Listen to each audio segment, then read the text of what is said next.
Hi everyone, my name is Sam from MemoryGroveMusic.com, and today's music lesson is about the catchy rhythmic chorus from I-dle's Mono. Check it out. All right, here's what it sounds like for context.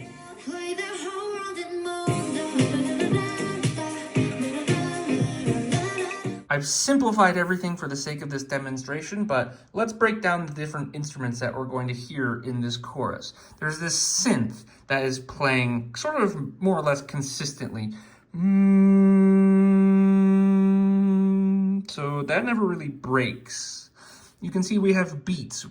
Beat 1, beat 2, beat 3, beat 4.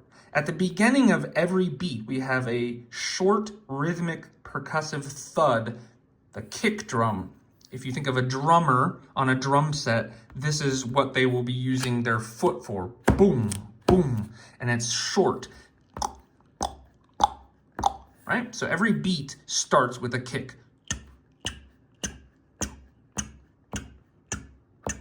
We also have the hi-hat marked in these red X's. And these occur, you can see visually, they occur on their own in a different space in this rhythmic grid. Boom, tss, boom, tss. That's that tss, tss, tss, tss. Hi-hat is a different type of drum, but it is also a very percussive cymbal sound, meaning it's very short. Boom, tss, boom, tss. So against this blanket of sound in the keyboard synth, we have this dance rhythm. Boom, tss, boom, tss, boom, tss, boom, tss. 1, tss, 2, tss, 3, tss, 4, tss. The la la la la la's that the ladies are singing in their song are what we call 16th notes. Let me explain that. So in this particular type of music, this sort of dance sound, typically the beats 1, 2, 3, 4 are organized into fours. 1, 2, 3, 4, 1, 2, 3, 4.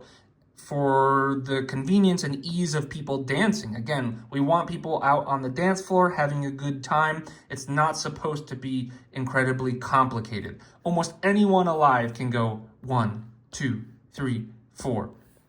Right? And if you can't hear that, that's what you should start trying to get a grasp of, is can I feel in my body snapping, clapping, tapping, etc.? Can I feel those quarter notes? Boom, boom, boom, boom. The next thing is, can I do sort of the beat and the offbeat? Boom, tss, boom, tss, boom, tss, boom, tss. 1, tss, 2, tss, 3, tss, 4, tss. The la la la's are an even faster subdivision. Musicians call splitting a beat into smaller denominations a subdivision. So if we have this dance beat, boom, tss, boom, tss, 1, 2, 3, 4, we can subdivide that into 4 faster parts. 1E and 2E and 3E and 4E and. It's the same mother beat, 1, 2, 3, 4, that we've broken into 4 equal faster subdivisions.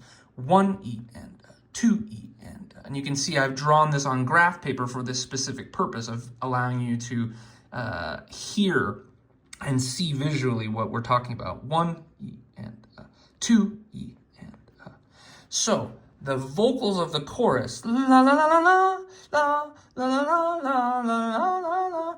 Not only do they sound really good, the reason they sound good is because of how they're interacting playfully with the slower rhythms in this temporal grid. And if you watch the music video, it's really exciting because they have this really intricate choreography where they're doing sort of voguing type dance moves with their hands that are perfectly synced up to these fast 16th notes. It's called 16th notes because if you split each mother beat into 4 equal parts, and we have this structure where there's 4 beats in what we call a measure, 4 times 4 is 16.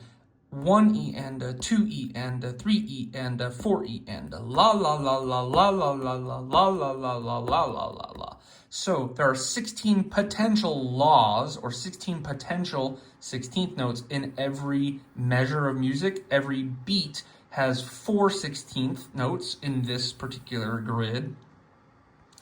And so the laws only appear some of those times, and the other 16th notes are just blank space where they're not inhabiting any sound. So some of the laws line up with the purple, some of the laws line up with the red, some of the laws sound especially awkward and satisfying because they don't line up with either the kick or the hi-hat.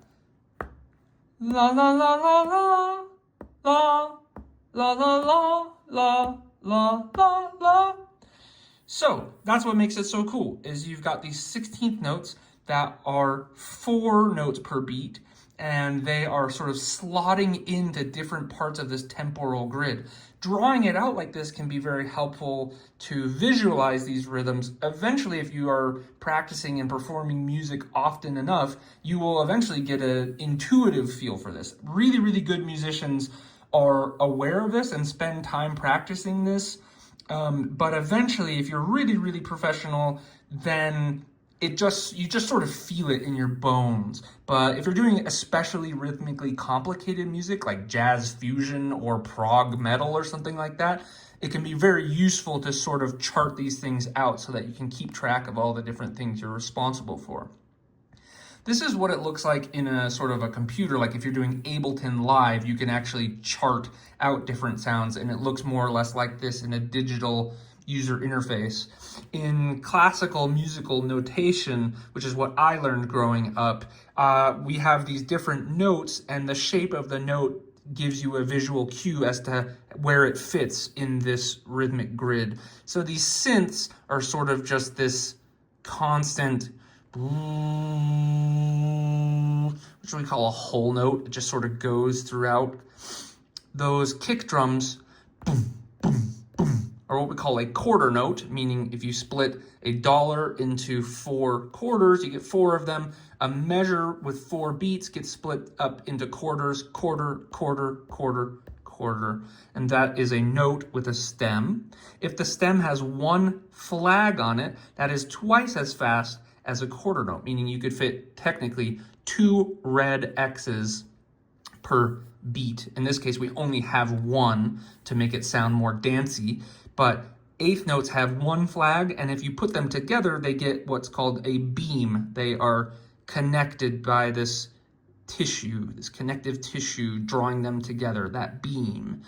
The laws are the fastest subdivision. They're 16th notes. 16 of those laws can fit in 1 grouping of 4 beats, and that has 2 flags, and if they are connected, they have an additional beam. So they have a double beam. Those are 16th notes.